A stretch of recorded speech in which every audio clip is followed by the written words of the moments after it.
আর art বয় সৌমিত্র চ্যানেলে আপনাদেরকে স্বাগত জানিয়ে আজকে আমাদের ভিডিও শুরু করব। তো আজকের ভিডিওর যে বিষয়বস্তু সেটা হচ্ছে পেন দিয়ে কিভাবে স্কেচ করব বা পোর্ট্রেট করব। তো এক্ষেত্রে আমি এই পেনটা ব্যবহার করব, আর আমি আজকে দেখাতে যাব যে পেন দিয়ে কিভাবে স্কেচ করা যায় বা পোর্ট্রেট করা যায়। তার আগে একটা কথা বলে দেবো যে পেন যে কোনো এই রকম ধরনের পেন, সেটা ব্লু হতে পারে কিংবা ব্ল্যাক, যে কোনো পেন এই পেন ইউজ করা যাবে। আর এই পেন ইউজ করার আগে একটা জিনিস করে নিতে হবে, সেটা হচ্ছে কোনো একটা ফাঁকা পেজ নিতে হবে, সেখানে এটিকে নিয়ে এই সাইডভাবে বসে দিতে হবে। সাইডভাবে বসে নিলে কী হয় যে এই পেনের পাশে যে নতুন পেন হলে যে একটা শক্ত ভাগ থাকে সেটা কেটে যায়, স্মুথ হয়ে যায়, পেনটা স্মুথ হয়ে যায়, তাতে পাশের সাইডে সেটিং করতে সুবিধা হয়। সো আজকে ভিডিওতে আসা যাক।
তো বন্ধুরা, আজকের ভিডিওটি এই পর্যন্তই।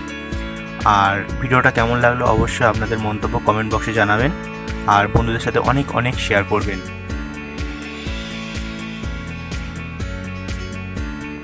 ভিডিওটি ভালো লেগে থাকলে অবশ্যই একটা লাইক করে দেবেন, আর যদি পরবর্তী ভিডিও নোটিফিকেশন পেতে চান তো অবশ্যই সাবস্ক্রাইব করে দিন আর বেল আইকনে প্রেস করে দিন।